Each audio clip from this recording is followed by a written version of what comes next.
Qu'est-ce qui fait politique? Comment lire les classiques aujourd'hui? Pourquoi c'est toujours mieux de se dresser devant un public pour lui raconter quelque chose de l'intime au lieu de le garder pour soi-même?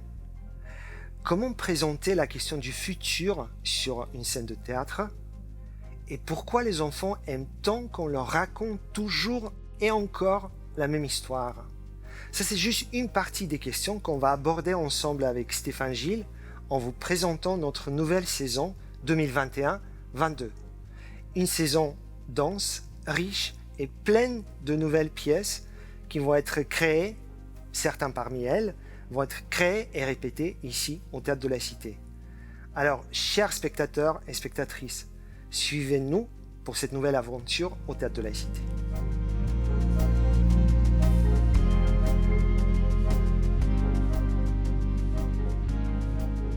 Pour présenter notre premier trimestre, on a choisi de s'installer dans notre atelier de décor.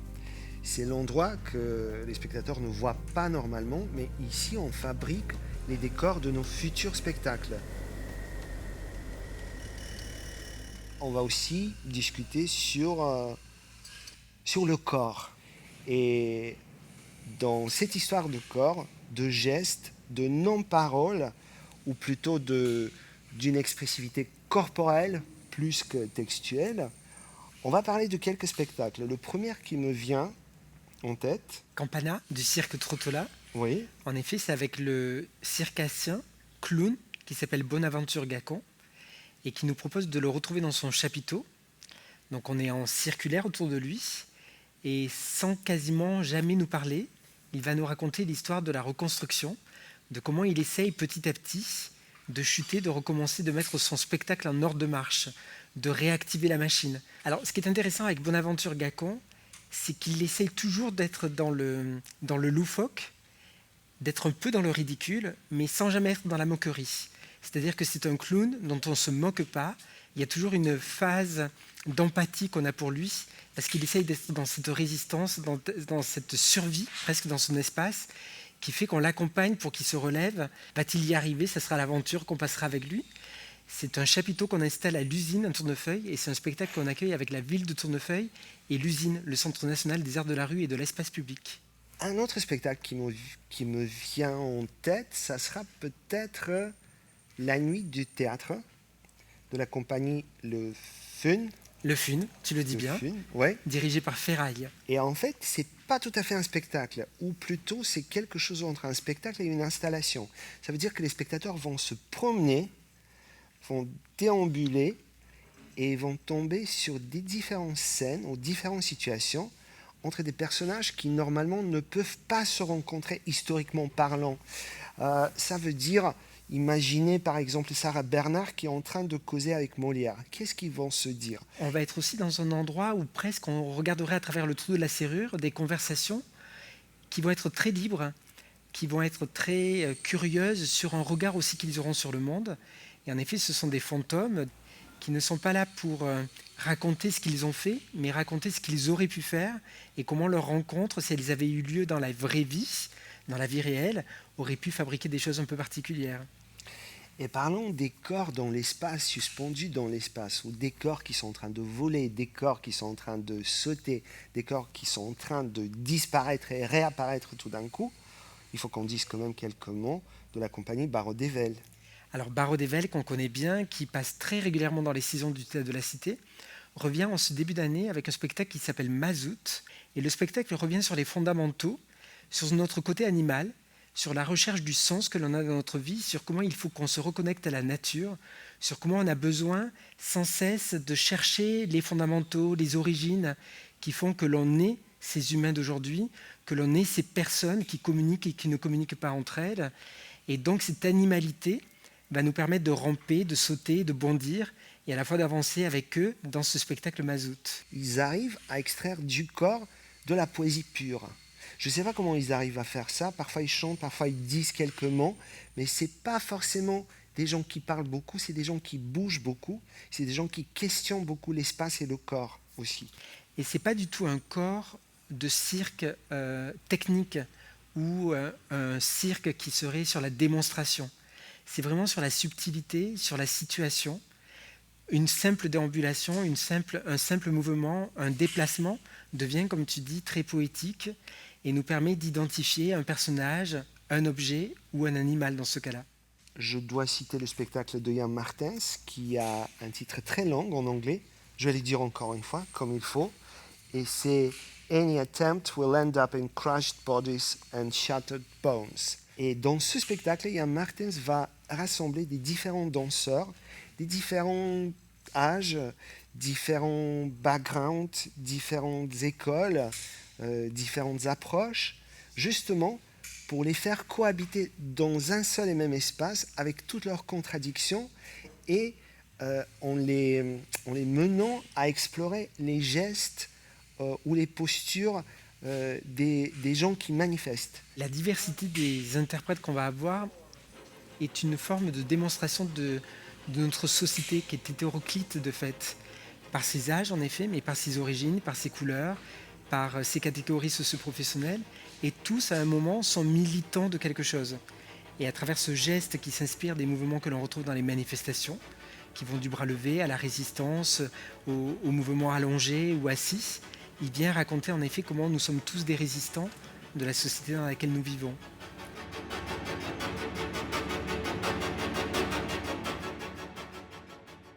Peut-être on peut dire quelques mots sur le projet de Le Broquin. Le Broquin avec un projet qui s'appelle « J'entends battre son cœur ». C'est l'histoire du fœtus, de l'enfant qui est dans le ventre de sa mère et qui entend battre son cœur. Et le spectateur va être vraiment dans une situation in situ, dans le sens où des formes animées, des objets, des marionnettes vont venir interférer, vont venir l'interpeller, vont venir le déstabiliser dans cet environnement-là. C'est un spectacle extrêmement sensoriel, extrêmement sensible aussi, dans le sens où forcément cette situation est évolutive et elle permet de grandir pour aller jusqu'à l'accouchement. Mais ils seront où les spectateurs ? Les spectateurs, ils seront installés dans un dispositif scénique qui sera une interprétation de la cavité utérine d'une femme enceinte. Ils seront installés dans des hamacs ou des fauteuils et le spectacle se déroulera autour d'eux, entre eux. Mais ça ressemble à quoi à l'intérieur d'un utérus ? Dans mon travail plastique, j'ai fait une analogie entre le monde organique, le monde que nous portons à l'intérieur de notre corps, et les mondes aquatiques qui peuplent les fonds marins. Et je vais me permettre de dire juste un petit mot sur la date où le théâtre va ouvrir pour la journée du patrimoine. Là, les spectateurs sont invités à découvrir le bâtiment, mais aussi ils vont rencontrer quelques scénettes, quelques situations, quelques petits spectacles par-ci, par-là sur leur chemin, et ça sera la compagnie 1 Watt. Des moments inattendus, impromptus, qui ne sont pas là pour animer, mais pour apporter de la poésie, pour que la visite d'un seul coup devienne un peu plus étrange.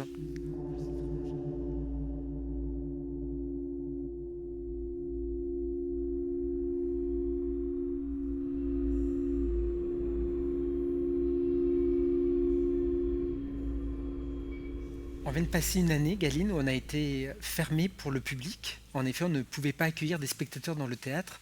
Pour autant, on n'a pas arrêté de travailler. Et on a fait beaucoup de ce qu'on a appelé des laboratoires, des ateliers de recherche, des temps de répétition qui étaient consacrés à préparer la suite. Et c'est vrai qu'il y a beaucoup de spectacles en cette rentrée qui sont des créations et qui sont le fruit, qui sont le résultat d'un moment où le temps de réflexion, le temps de recul, le temps d'expérimentation a permis d'aller un peu plus loin peut-être. En fait, c'est la promesse aussi des formes qui peuvent être surprenantes, qui peuvent être un peu inédites, qui peuvent être parfois provocatrices, je dirais. Le premier spectacle qui me vient, c'est le spectacle de Muriel Mayet-Holtz sur la trilogie de Goldoni, qui s'appelle Feuilleton Goldoni.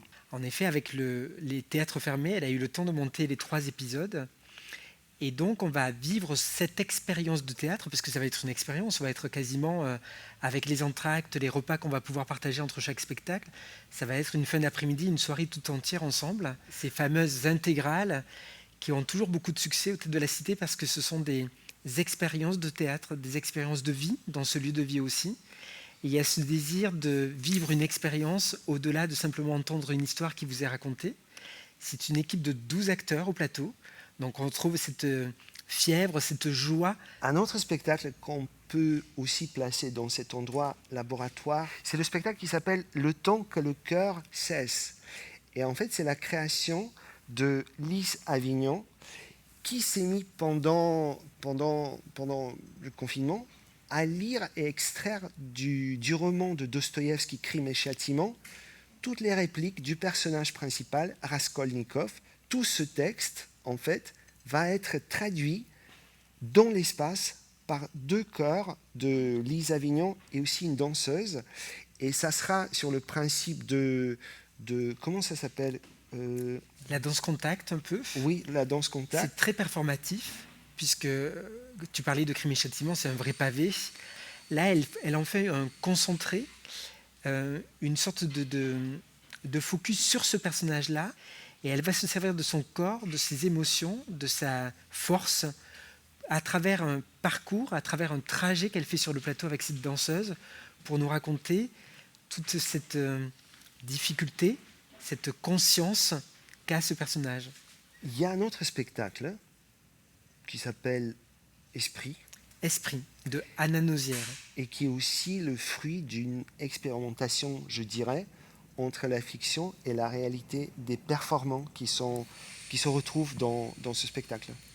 Anna Nozière a pris le temps de prendre beaucoup de témoignages, de travailler avec beaucoup de personnes, amateurs et professionnels, autour de la question de la mort et autour de la question de nos morts.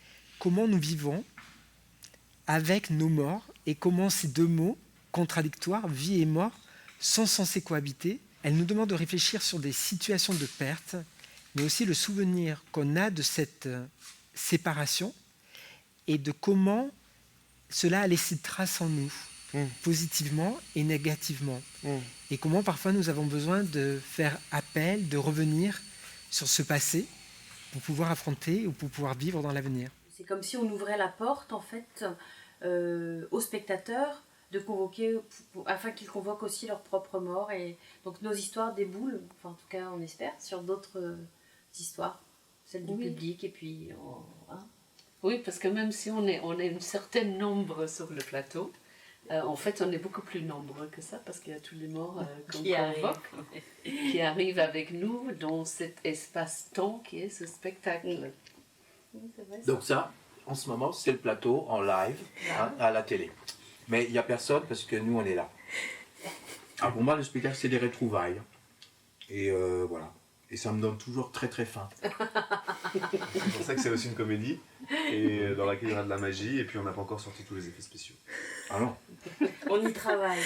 Et là, je vais me permettre de dire 2 mots sur ma propre création, qui aussi est le fruit d'un processus de laboratoire, je dirais, qu'on vient de terminer au bout de 3 semaines maintenant, et on va reprendre après les répètes. Et c'est le projet Ivanov, qui est en fait une réécriture totale du texte classique de Anton Pavlovitch Tchekhov, qui s'appelle Ivanov. Je me suis adressé à un auteur contemporain norvégien qui n'a rien à voir avec Tchekhov, qui s'appelle Fredrik Bradberg. Je me suis dit, mais est-ce qu'on peut relier l'état mental du personnage principal, qui s'appelle Ivanov, avec l'état du monde actuel? L'arrêt, le stop, l'interdiction de rencontre, l'impossibilité de contact. Qu'est-ce que ça donne? Comment on peut raconter l'histoire d'Ivanov, mais aujourd'hui, avec des mondes d'aujourd'hui? Et en échangeant avec Frédéric, on a reçu ce texte qui nous fait rentrer en fait dans la tête d'Ivanov, et on va ressentir, on va vivre tout ce qu'il est en train de vivre en se séparant avec ce monde, tout en restant complètement lucide par rapport à ce qui se passe. Dans la pièce de Frédéric Bradberg, il y a des marionnettes qui apparaissent au bout d'un moment, et nous on a décidé de créer des avatars comme dans les jeux vidéo, des avatars de nos propres comédiens qui vont être projetés, et c'est les comédiens qui vont opérer avec ces avatars au lieu de jouer avec des marionnettes. On accueille cette saison, dans le cadre de l'atelier Cité, Simon-Élie Galbert. C'est un jeune metteur en scène qui fait partie de notre troupe éphémère, l'atelier Cité, et qui va travailler sur l'adaptation d'un roman des années 50 qui s'appelle Thomas l'Obscur. Et c'est un roman de Maurice Blanchot qui, en fait, raconte tout ce que le personnage vit de l'intérieur, tout ce qui reste inaccessible pour un regard extérieur envers ce personnage. Et Simon-Élie, avec quelques jeunes comédiens qui font partie de l'atelier Cité, va essayer de raconter ses ressentis, ses sentiments, ses mouvements intérieurs à travers le média théâtral. Oui, et il y a quelque chose qui est intéressant dans son travail, c'est qu'il interroge aussi la place du spectateur, qui est souvent dans une posture très passive, dans le sens où il est accueilli dans ce rapport frontal au plateau. Et là, sans être du tout dans l'interaction ou dans la participation, il va nous mettre dans une situation, nous demander qu'est-ce qu'on voit, qu'est-ce qu'on comprend, qu'est-ce qu'on ressent, et qu'est-ce qu'on pense définir être au théâtre aujourd'hui. Je ne l'ai même pas relu, on a fait 3 jours de résidence et je l'ai vite mis en commun avec tout le monde en disant voilà, comment on fait pour l'entendre et qu'est-ce que c'est de le lire à plusieurs. Et du coup, on est parti de cette étape de lecture pour en arriver avec l'envie de pouvoir le mettre au théâtre. Ce qu'on cherche un peu des esthétiques un peu différentes justement parce que Maurice Blanchot, il sort des images. Donc on n'a pas la possibilité de se saisir d'une image et c'est ce qui m'intéressait aussi, c'était que ça devenait un mouvement. Nous accueillons cette saison avec le Théâtre Sorano Simon Falguière et son projet Les Étoiles, qui est une histoire très sensible d'un jeune garçon, poète, connu dans son village pour être la voix, la parole, la pensée, et qui se retrouve à devoir écrire l'éloge funèbre de sa mère qui vient de décéder. Sauf que le jour de l'enterrement, une grande pluie apparaît, et les mots vont disparaître, le silence va l'accabler, va le submerger, il va se réfugier dans sa chambre. Et là, il va regarder vers le haut, vers le ciel, vers les étoiles, et va commencer une sorte de voyage spirituel, une sorte d'échappatoire qui, à travers cette réflexion, cette traversée, il va se reconnecter à la mémoire de sa mère, aux mots qu'il aurait aimé lui dire, à ce qu'il devrait dire à la société en tant que poète, et sa place dans ce monde-là. Ça peut paraître, quand on entend le pitch de la pièce, ça peut paraître une pièce très mélancolique, mais finalement, je crois que le fond, c'est une quête du bonheur. Où est le véritable bonheur? Est-ce qu'il n'est pas juste à boire son thé tranquillement avec les gens qu'on aime, plutôt que d'entreprendre une entreprise poétique?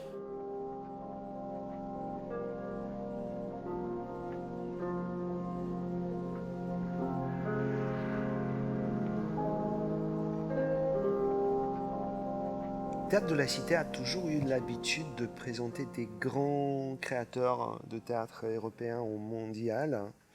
Et cette saison, on est fiers de pouvoir continuer dans cette direction en faisant quelques propositions qui sont quand même extrêmement variées, extrêmement différentes et qui touchent aussi différents endroits de recherche avant-gardistes, parfois je dirais même.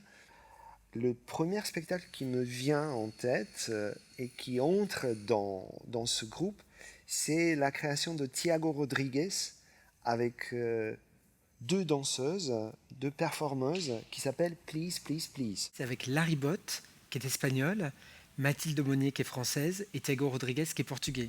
L'histoire de 2 femmes au plateau, qui sont 2 performeuses, 2 figures connues, mais méconnues à la fois.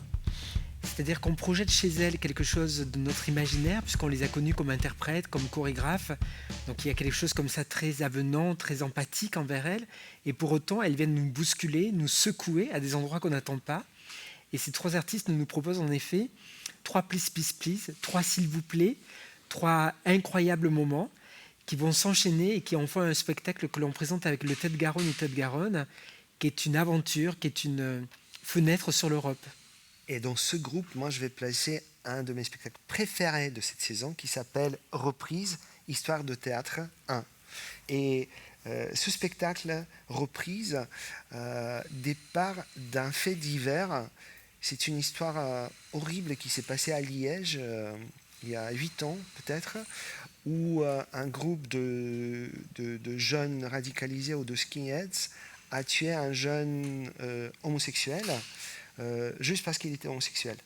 Et en fait, dans ce spectacle, on va voir des bribes de cette réalité. On va reconstituer la nuit quand tout ça s'est produit. Et en fait, on va vivre l'effroi, l'émoi et le bouleversement qu'un théâtre peut produire. La puissance du spectacle avait tellement été aller chercher quelque chose chez moi de profond, de viscéral, que je ne pouvais pas en faire un spectacle comme un autre, je ne pouvais pas me comporter comme un spectateur.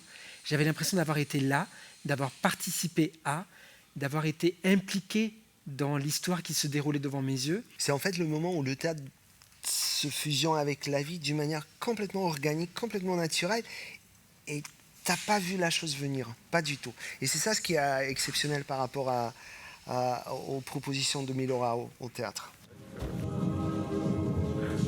Pourquoi juste à ce moment-là, Ihsane est-il sorti de l'open bar? Monte, allez. Pourquoi est-ce qu'il est monté dans cette polo grise? Pourquoi Ihsane devait-il souffrir? Alors, on va parler de Natasha Belova, qui est marionnettiste, qui est russe, qui habite en Belgique et qui travaille avec une artiste chilienne et qui a constitué sa compagnie sur l'ensemble du territoire de ces 3 pays et qui s'influence en effet de ces 3 cultures. Cette fois-ci, Natasha Belova va s'inspirer d'un autre auteur classique russe, Nikolai Gogol, et de son monologue interminable, Le journal d'un fou. Et en fait, à partir de cette histoire, Natasha va développer ces marionnettes, et c'est des marionnettes extrêmement impressionnantes parce qu'elles sont à la fois réalistes et à la fois les marionnettes dépassent en fait leur ressemblance et nous font rentrer dans un autre espace, dans une autre perception. En plus, c'est des marionnettes extrêmement grandes à taille humaine. Et en fait, les comédiens, souvent, se divisent en 2 avec la marionnette et entrent dans un dialogue qui va nous raconter la folie avec toute sa beauté et avec la frayeur que cette énergie porte.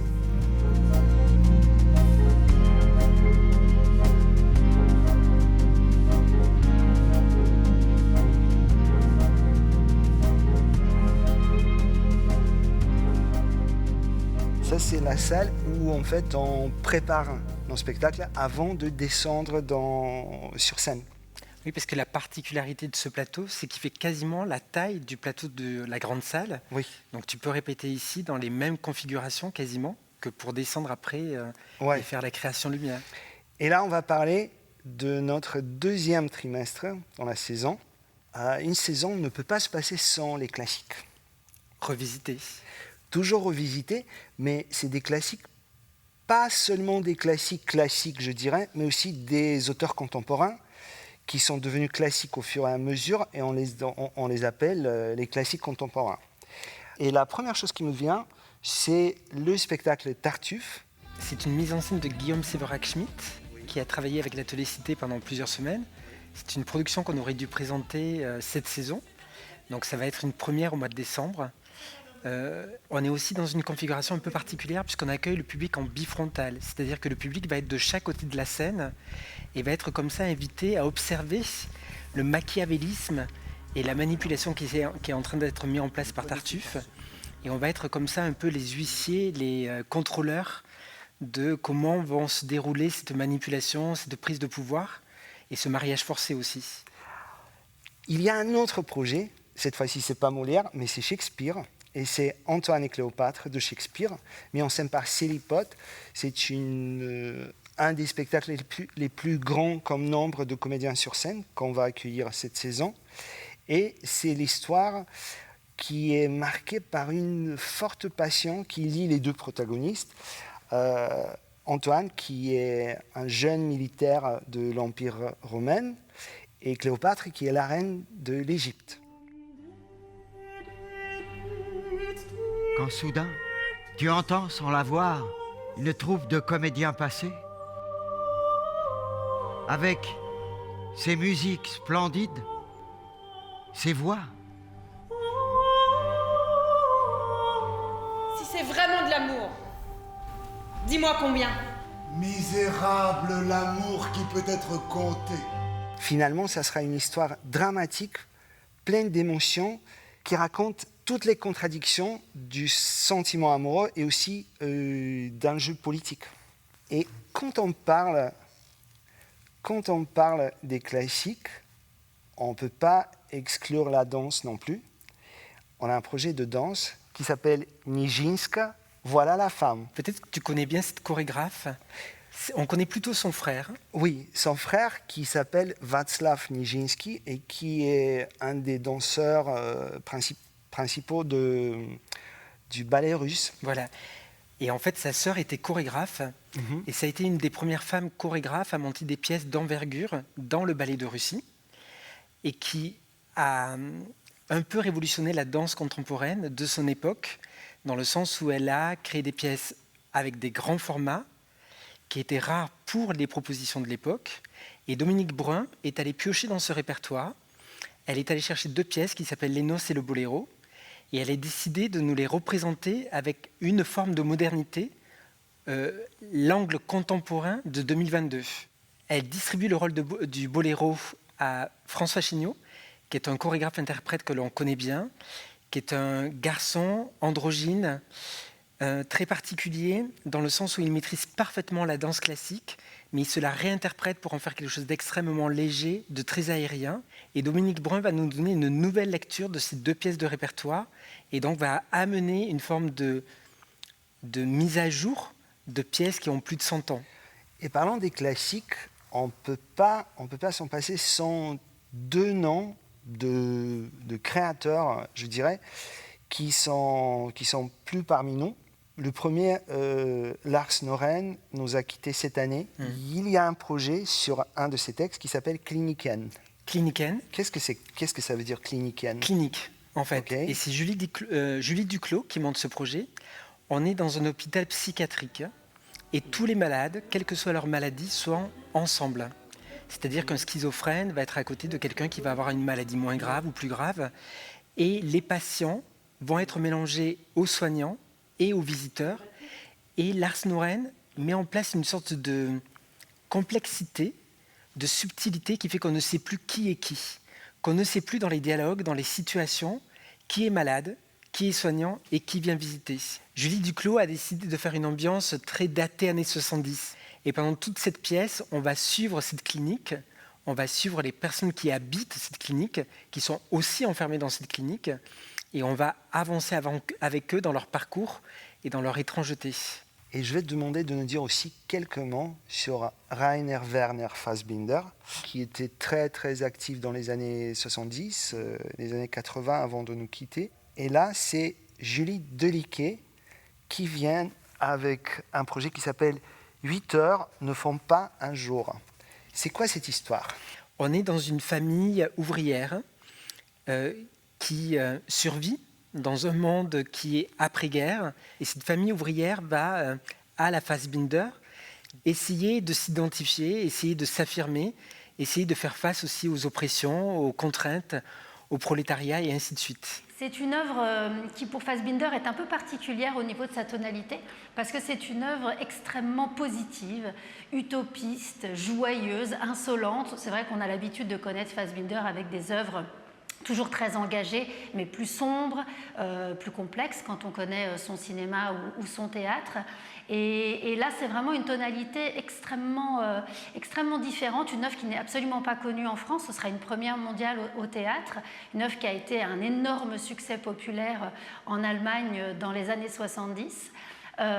Et c'est 5 épisodes qu'on a réunis, nous, dans un spectacle saga avec des acteurs de 20 à 70 ans. Il est question de solidarité, d'entraide, d'hommage au faire ensemble. C'est une carte postale d'une Allemagne des années 70 et d'une classe ouvrière et de sa façon de vivre avec à la fois un modèle économique qui lui est imposé et à la fois un souhait de révolution et d'émancipation intellectuelle.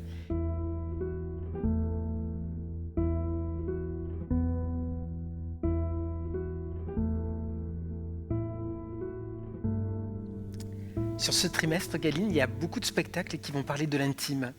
des metteuses en scène, des metteurs en scène, des auteurs et des autrices sont arrivés à déployer des histoires qui en deviennent presque universelles. Tu sais pourquoi ils font ça? Dis-moi. Parce qu'en fait, au théâtre, je pense que rien n'est entièrement vrai. Tout est un peu, on fait semblant. Et quand on fait semblant, en fait, derrière, on peut se permettre d'être complètement ouvert, complètement nu, et toujours on peut dire, mais c'était pas moi, c'était le personnage. Et en fait, cette contradiction crée cette notion de se livrer entièrement sans se sentir en danger, ce qui est absolument magnifique. À ce propos, on va parler de 2 personnes, Amer M et Colette B, dont Joséphine Serre a décidé d'en faire 2 personnages. Amer M est un émigré algérien qui arrive en France dans les années 60, 70, et qui va rencontrer Colette B, qui est musicienne. Et alors que rien ne les prédit à se rencontrer ou fait qu'ils devraient entretenir une relation, ces 2 personnes vont communiquer d'abord par l'écrit, puis par la parole, puis par des rendez-vous. Et Joséphine Serre est tombée un jour par hasard sur un porte-monnaie dans lequel elle a retrouvé plein de papiers, et de ces papiers elle a reconstitué l'histoire de ces 2 personnages. Et à l'intérieur de ce portefeuille, il y avait également une lettre de communication entre eux 2. Et donc Amer M et Colette B vont devenir 2 emblèmes de cette histoire de France dans les années 60-70, de 2 pays qui essayent de cohabiter, qui essayent de revivre ensemble, de 2 histoires, des histoires à la fois intimes, des histoires politiques. Et Joséphine Serre en fait un spectacle très sensible, très juste, à travers ces 2 personnes, ces 2 personnages, et ça s'appelle Amer M et Colette B. Et moi, je vais reprendre la notion d'intimité qui est au milieu, au centre du projet suivant, qui s'appelle Désobéir. C'est Julie Bérez qui décide de se questionner sur le thème de qu'est-ce que ça veut dire d'être une femme aujourd'hui? Qu'est-ce que ça veut dire d'être une jeune femme aujourd'hui? Qu'est-ce que ça veut dire d'affronter le monde du point de vue d'une femme?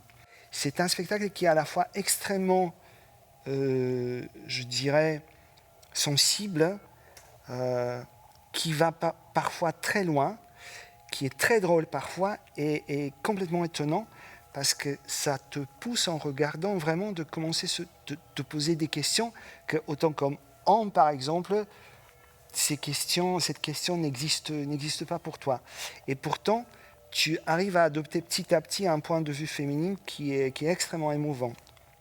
Et après avoir fait ces 4 portraits de femmes, sur son prochain spectacle que nous accueillons en diptyque avec Désobéir, elle a décidé de se poser la question du masculin, de la virilité.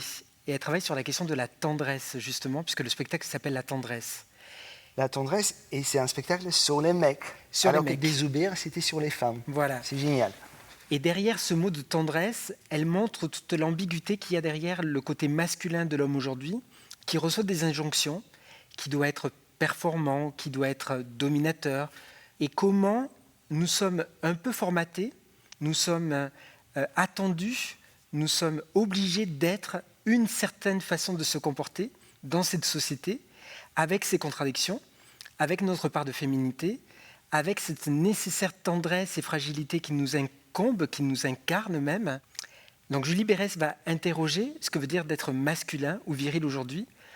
Doit-on l'être par obligation, par nécessité, par choix, par volonté? Et à travers des témoignages, comme elle a fait dans Désobéir, elle va venir interroger ces questions-là et on va entendre ses paroles d'homme au plateau. Le projet suivant, ça s'appelle La Fugue et c'est un solo porté par un jeune comédien qui a un ancien atelier cité et qu'on a pu voir dans La Double Inconstance. Il jouait Harlequin, justement. Et là, il va créer un solo. Eh bien, La Fugue, c'est l'histoire d'un vendeur de cuisine qui s'appelle Stéphane, qui a du mal à s'adapter au modèle économique et social dont il fait partie. La pièce commence dans son rêve et il se fait réveiller par son patron Marc en pleine réunion, qui va l'humilier devant tous ses collègues en lui demandant de simuler une vente de cuisine. En sortant de la réunion, Stéphane va avoir un accident et deviendra amnésique. À partir de là, il sera transféré dans un centre psychiatrique. Il va rencontrer notamment Paul, Valentine, plusieurs personnages. Il va se passer quelque chose dans le centre et Stéphane va tout faire pour résoudre le problème, sauver le centre et les malades avec. C'est un spectacle qui est clownesque, très drôle, très émouvant et qui nous renvoie à cet petit être qui est en nous et qui souvent n'est pas toujours entendu, n'est pas toujours vu, mais qui a le droit aussi de créer de la poésie ou de rêver.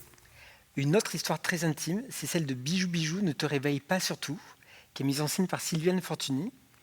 Et elle nous raconte l'histoire d'un adolescent qui rêve de devenir une rockstar.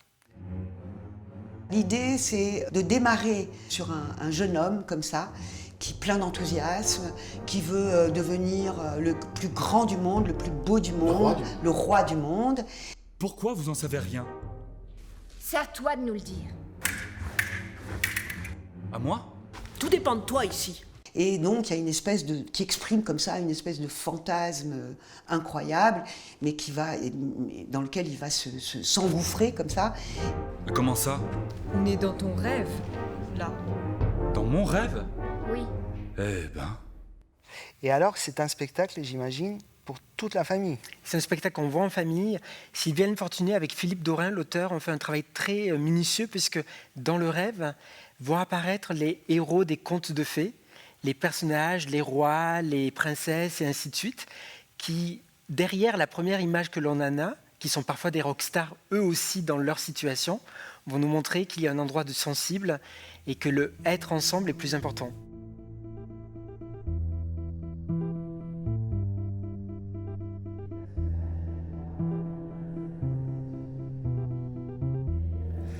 Il y a une tendance extrêmement intéressante dans le théâtre aujourd'hui, c'est la préoccupation des artistes et des créateurs de cette image du monde de demain. Et souvent, on a des utopies ou de dystopies aussi, plutôt des dystopies, plutôt des histoires un petit peu sombres, mais toujours qui révèlent notre humanité quelque part. Et aussi, il y a des thèmes qui s'emparent de l'engagement aussi, d'une posture de responsabilité envers ce demain qui n'est pas très clair, qui n'est pas très lumineux, qui n'est pas très prometteur en tout cas. Il y a Christian Rizzo, à travers son projet Miramar, qui nous propose de regarder vers l'horizon. Et ça, il va le faire avec des danseurs. C'est un programme de danse, en effet. Christian Rizzo est chorégraphe et directeur du Centre chorégraphique de Montpellier, qui nous propose de regarder plus loin, justement, que le bout de notre nez, que le bout de ce quotidien dans lequel on est un peu embourbé, en sortant en plus de cette longue période compliquée.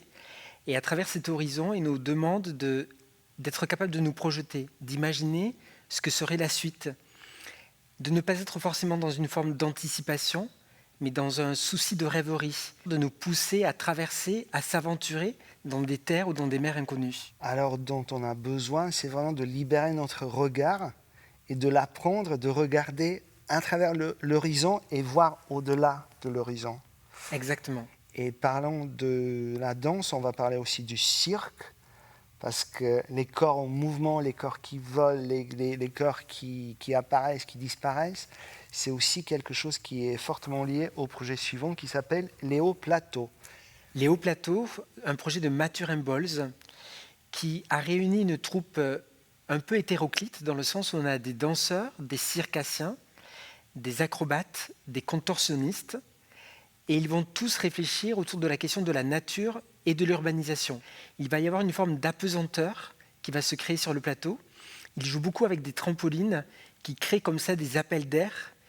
La projection est très présente d'une vidéo de nature et d'urbanisation. Et c'est une sorte de leçon écologique de comment nous, humains, il faut qu'on arrive à cohabiter dans un espace qui nous est attribué, mais dont on n'est pas propriétaire, et qui pour autant, il faut que l'on protège parce qu'il faut que cette cohabitation fonctionne. Et le projet suivant, c'est quelque chose qui est de l'ordre de cette passion chez les créateurs de se projeter dans une future sombre.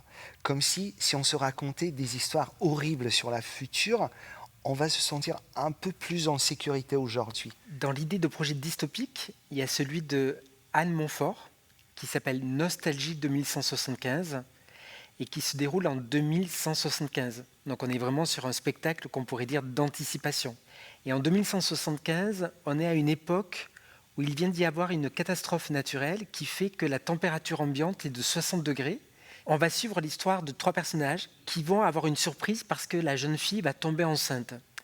Et cette surprise va leur demander à la fois de réfléchir à ces questions nostalgiques de comment ça se faisait avant, comment ça se passait avant, et de comment faire face en 2175, face à cette oppression climatique, à l'arrivée d'un être nouveau. Précédant l'adaptation, une fin en quelque sorte. Une interruption en plein milieu de la vie. Le corps ne digère plus de viande, ne peut plus produire de cheveux ni de semences reproductrices qui donnent des enfants. La peau devient fine, gercée, le contact intense. Plus de séparation entre la beauté d'un effleurement et sa douleur. Le cœur fait ce qu'il a toujours fait. Il bat dans un monde silencieux, libéré. Du bruit de la circulation, des contacts téléphoniques, des guerres et des ordinateurs. Et il nous reste encore un projet qui est un spectacle de danse et qui est centré autour de la femme, mais aussi qui projette la femme dans le futur. C'est Marta Izquierdo Munoz, qui est espagnole, qui est installée à Toulouse et qui nous propose un spectacle de danse qui s'appelle Guerrière. Guerrière parce qu'il y a cette volonté de guerrière et à la fois ce constat que le féminisme, que la place de la femme ne s'acquiert que par le combat.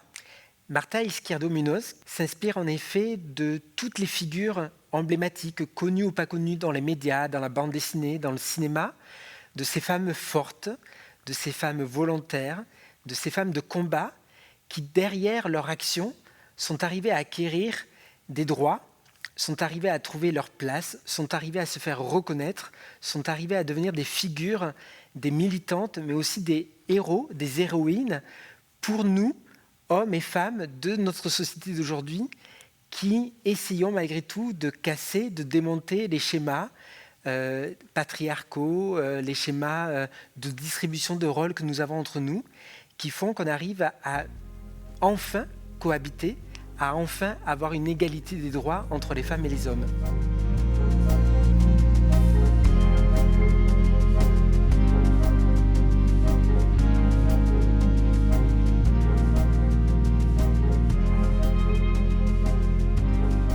Est-ce que tu as le vertige, Galine ? Non, mais en regardant vers le bas, je pense que je peux le développer très bien. En fait, on est à 21 mètres de haut. On est posé sur le grill, qui est tout au-dessus du plateau de la grande salle. Et il y a 21 mètres sous nos pieds. Ça veut dire qu'on est sous le toit. On est sous le toit du théâtre de la Cité. Oui.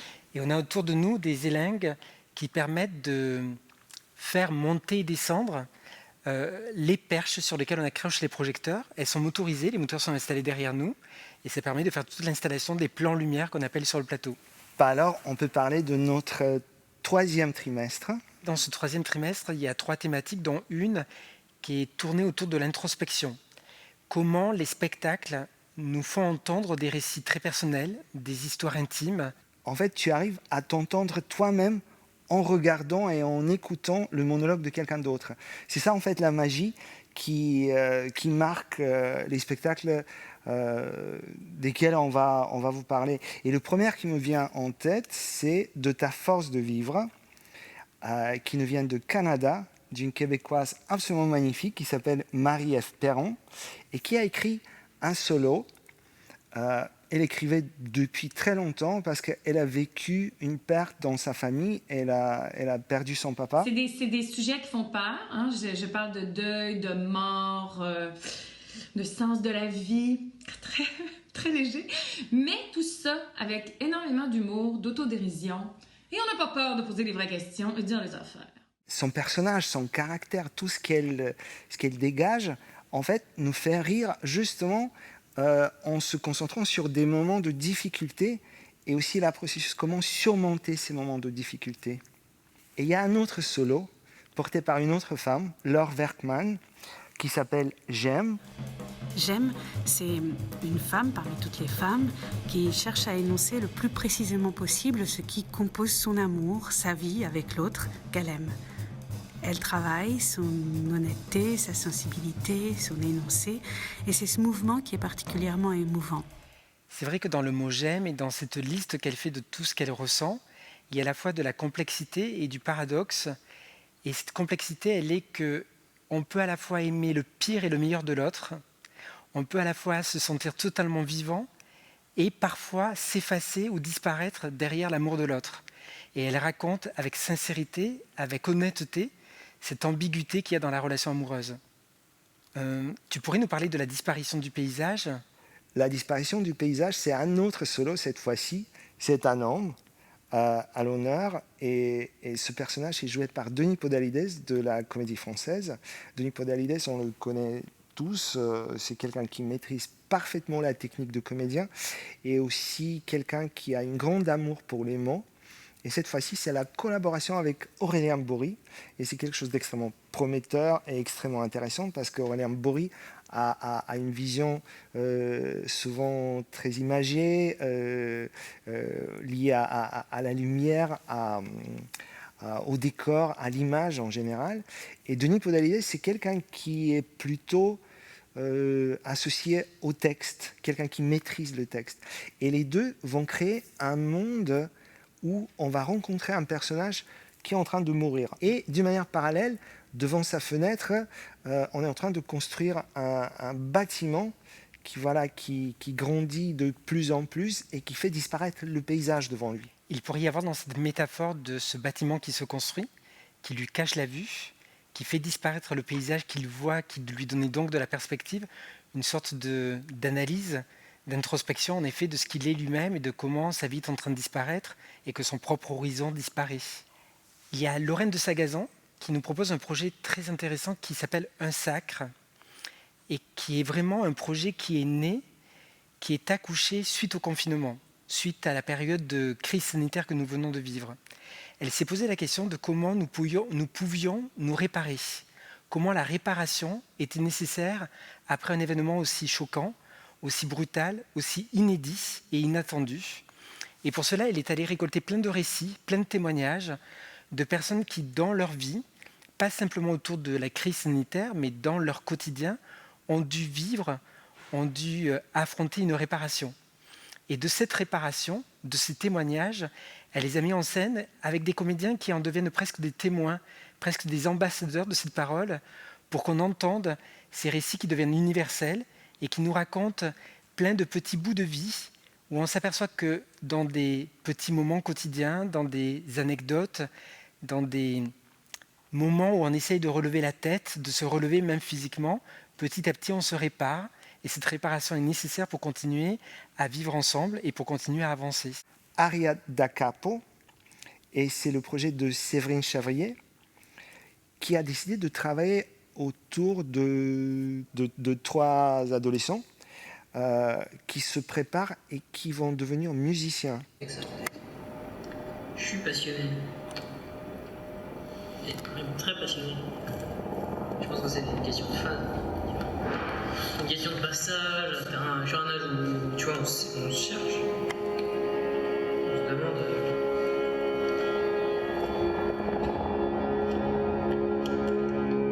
À quoi on se met, dis, c'est. Moi je fais ça, c'est. Je me pose des questions.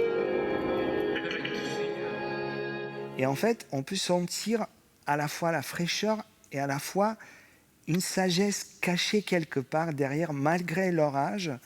Et je pense que ça sera une histoire extrêmement touchante, extrêmement drôle et surprenante, consacrée à quelques jeunes personnages qui vont devenir peut-être des grands musiciens. On accueille cette saison La Réponse des Hommes de Tiffaine Raffier. Tiffaine Raffier a travaillé sur les miséricordes, sur 15 miséricordes, 15 situations où l'homme essaye d'être meilleur, essaye de vivre en communauté, essaye de développer des valeurs dans lesquelles on pourrait se reconnaître. Et Tiffaine Raffier va venir les analyser, les reconnecter au monde d'aujourd'hui, vérifier leur véracité, leur capacité à exister toujours dans notre société. Elle va nous apprendre que ce n'est pas si facile que ça, d'être toujours au bon endroit, au bon moment, de se tenir, d'être droit, d'être à l'écoute, d'être attentif, d'être respectueux. Et c'est un très beau spectacle qui mêle à la fois musique, théâtre, vidéo. On est dans une forme très grande avec beaucoup d'acteurs. C'est une forme longue aussi, puisqu'elle nous propose un spectacle de 3h30, mais c'est nécessaire pour entrer dans cette atmosphère, dans cette nécessité à comprendre la complexité de la nature humaine. Et il y a aussi un projet qui est extrêmement intéressant, qui nous vient de Thiago Rodrigues, qu'on a pu accueillir déjà et qu'on compte accueillir dans les années à venir. Cette fois-ci, c'est une création. Cette fois-ci, c'est une création que nous propose Thiago Rodrigues et ça s'appelle Dans la mesure de l'impossible. Dans la mesure de l'impossible, c'est un spectacle qui vient interroger quelles sont nos limites, quelle est notre capacité à supporter et vivre avec quelque chose. Pour cela, Thiago a fait le choix de suivre, d'écouter, d'entendre les expériences, les témoignages, le vécu de personnes qui se retrouvent dans des situations extrêmes, en zone de guerre ou sur des opérations humanitaires, où ces personnes rencontrent le pire et qui pourtant doivent prendre une forme de distance pour mener à bien la mission pour laquelle ils ont été désignés. Et c'est cette capacité qu'a l'être humain à cloisonner pour pouvoir mener à bien son action et à la fois à décloisonner pour pouvoir retrouver aussi de l'humanité. On peut dire aussi 2 mots sur le spectacle « Là » de Barreau Devel. C'est un spectacle qui est au-delà des mots. Il y a quelque chose qui nous parle d'une manière extrêmement forte et sans détour. Pourquoi ? Parce que cette fois-ci, on va se retrouver devant 2 personnages seulement et un corbeau. C'est leur propre corbeau Pi qui joue dans le spectacle aussi. C'est la première partie d'un diptyque. Cette première partie qui s'appelle « Là », elle est vraiment consacrée à la couleur blanche. Et aussi comment le blanc contient en soi le noir et comment le noir peut être aussi potentiellement la promesse de quelque chose de joyeux ou de quelque chose de gai, de quelque chose de drôle. Voilà. Et là, on va voir Camille qui va chanter, qui va danser. Ils vont se rencontrer et ils vont apprendre qu'être à 2 est peut-être plus fort, plus enthousiasmant, plus surprenant. Et cette relation, cette construction du couple va se faire un peu par l'apprentissage de cette cohabitation dans cet espace blanc qu'ils vont habiter à leur façon pour ensemble dessiner ce qui serait leur monde à tous les 2.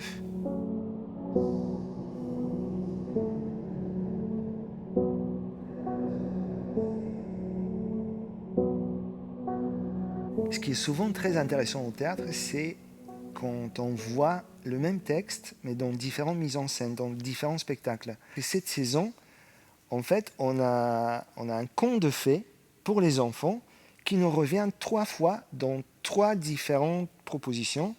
Et c'est l'histoire du Petit Poucet. On va avoir 3 aventures de plateaux très différentes. Et c'est quoi la différence entre ces 3 spectacles alors ? Alors, on a Frédéric Sontag qui nous propose L'Enfant Océan, qui est l'adaptation d'un roman qui s'inspirait du Petit Poucet. Et Frédéric Sontag en fait une sorte d'enquête policière où il remonte, il retrace toute l'histoire de cet enfant qui s'enfuit avec ses frères et sœurs à la suite de l'annonce des parents qu'ils voulaient s'en débarrasser. Et à travers une sorte de périple qui est vraiment un voyage pour rejoindre l'océan, parce qu'il pense qu'en fuyant vers une ligne de mire qui serait l'océan, il se sauverait. Il nous sert un conte qui s'alimente de vidéos, de marionnettes, de théâtre, pour en faire une aventure féerique, et où l'on va retrouver en effet cette fratrie qui va s'aventurer à se sauver. L'autre spectacle sur le même sujet, ça s'appelle Une forêt. Qu'est-ce qui se passe dans cette forêt alors, Félicie Artaud a fait le choix de s'inspirer du Petit Poucet et de Hansel et Gretel et de se poser la question, quel serait le schéma familial de cette famille en 2022 ? Donc elle mélange les 2 contes pour en faire une sorte de rêverie qui va permettre à ces 2 enfants de passer le cap de l'adolescence, donc le cap de l'émancipation, le cap qui va leur permettre de devenir autonomes, de s'assurer, de faire face à l'ogre, à la peur, à la question de comment nous quittons aussi le cocon familial pour devenir aussi des futurs adultes. Et à travers l'histoire du Petit Poucet et de Hansel et Gretel, Félicie travaille vraiment sur cette question du passage et du rituel. Et la forêt puisque le spectacle s'appelle Une forêt, sert comme une sorte de paysage à amorcer ces étapes et ces étapes à franchir pour grandir et que ces enfants grandissent pour devenir des adolescents puis des adultes.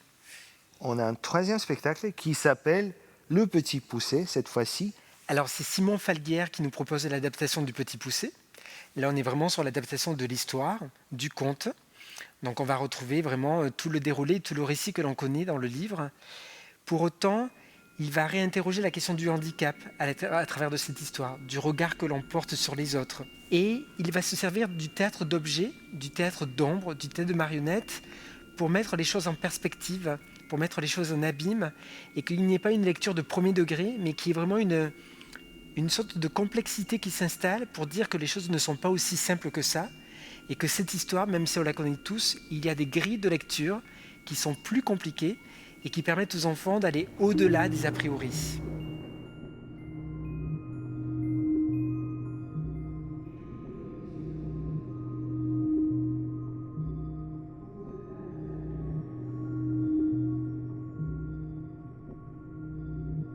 Dans ce trimestre, on a identifié une thématique. Est-ce que le théâtre est politique? Est-ce que la réalité est politique? Jusqu'où va l'art et où commence la politique? Je suis extrêmement fier de pouvoir vous présenter le spectacle de Joël Pomera, Contes et légendes. Il arrive à nous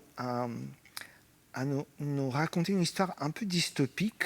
On aura des humains, des adolescents et des robots qui vont coexister. Souvent, c'est des robots qui gardent les enfants, qui s'occupent des enfants, qui deviennent les meilleurs amis des enfants et des adolescents après. Et à la fin, en regardant, on se dit, mais ce n'est pas quelque chose qui se projette dans le futur, c'est quelque chose qui se passe ici et maintenant. On est en train peut-être de le vivre, même si on n'a pas des robots qui se promènent parmi nous.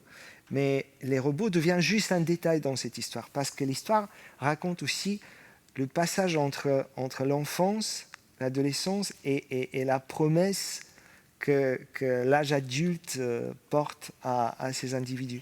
Dans ces spectacles qui nous parlent de politique, il y a Faillir être flingué, qui est l'adaptation du roman de Céline Minard, qui est adapté au plateau par deux compagnies, la compagnie Fantomas et la compagnie Méga Super Théâtre, qu'on connaît bien à Toulouse.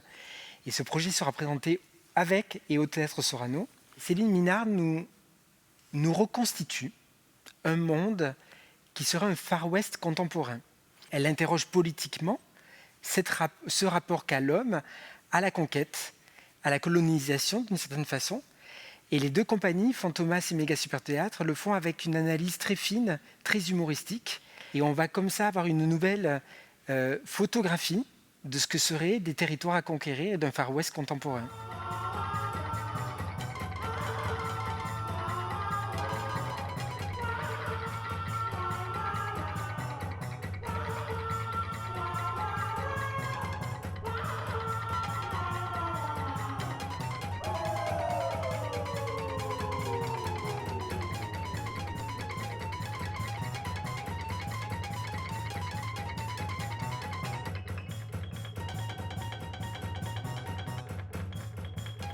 Et moi, je vais dire quelques mots sur le spectacle J'accuse, écrit par une autrice québécoise qui s'appelle Annick Lefebvre. Je m'appelle Annick Lefebvre, je suis autrice dramatique et comme vous l'avez très certainement déjà constaté, je suis québécoise, je vis et j'écris à Montréal.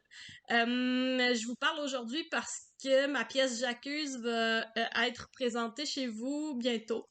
J'accuse, ça n'a rien à voir avec Zola, avec l'affaire Dreyfus. C'est l'histoire de 5 personnages féminins qui sont au début de leur vie d'adulte, qui ont accumulé des expériences de vie différentes, des expériences de travail différentes aussi. C'est vraiment de décortiquer l'ADN française et puis de mener une enquête sur le terrain et de vous livrer mes constats bien humblement, avec amour, avec passion, avec ce qui nous déchire et ce qui nous fait rire aussi. Elle réécrit ses monologues selon le contexte, selon l'histoire, selon les particularités des comédiens aussi qui vont y participer. Et c'est Sébastien Bournac avec Théâtre Sorano qui va travailler sur ce texte avec 5 comédiennes exceptionnelles qu'on a hâte de découvrir ici au Théâtre de la Cité. Un projet qui est très politique cette saison, c'est le Bal des Lucioles, qui va traiter de la question de la violence.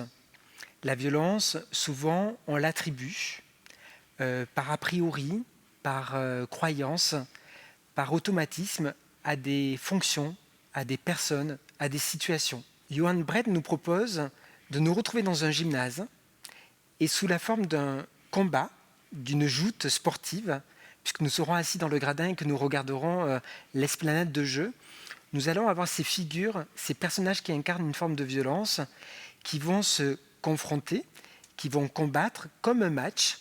Mais là où ce spectacle est plus intelligent et devient politique, c'est qu'on va dépasser ces a priori, on va comprendre que derrière se cachent des personnes, des histoires, des contextes, et qu'on ne peut pas être aussi caricatural et qu'on ne peut pas être dans cette définition prédéfinie, et que derrière il y a des histoires plus complexes, et que ces histoires souvent sont liées entre elles et sont complémentaires. Il y a des projets politiques parfois, Galine, qui le sont par ce qu'ils sont et comment ils ont été faits. Et là on reçoit Portée de Femmes, le projet PDF, qui est porté par 16 circassiennes qui ont décidé de s'associer et de monter une production de grands plateaux, ce qui est très rare au cirque. Et ces 16 circassiennes constituent un groupe de 12 interprètes qui changent au fur et à mesure des représentations et qui nous proposent de nous démontrer que le cirque contemporain peut être un cirque inventif, ludique, original, festif, qui décode, qui décortique, qui fait autrement les choses. Et ces 12 interprètes sont magnifiques au plateau et on les reçoit à la fin de leur longue tournée qui aura duré 3 ans et qui nous permet ici avec la grainerie d'avoir ce temps fort autour de ce projet incroyable qui est Portée de Femmes.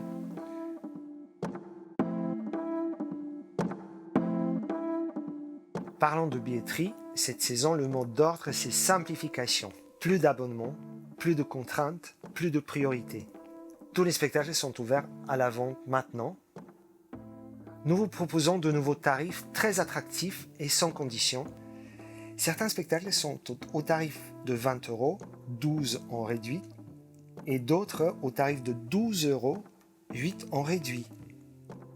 Les spectacles accueillis chez nos partenaires sont au tarif du lieu d'accueil. Notre billetterie en ligne, simple, facile et sécurisée 24 heures sur 24. Vous pouvez choisir votre place et réserver d'où et quand vous voulez. Nous vous accueillons toujours au théâtre du mardi au samedi pour vous rencontrer, vous conseiller ou tout simplement discuter. Belle saison à vous!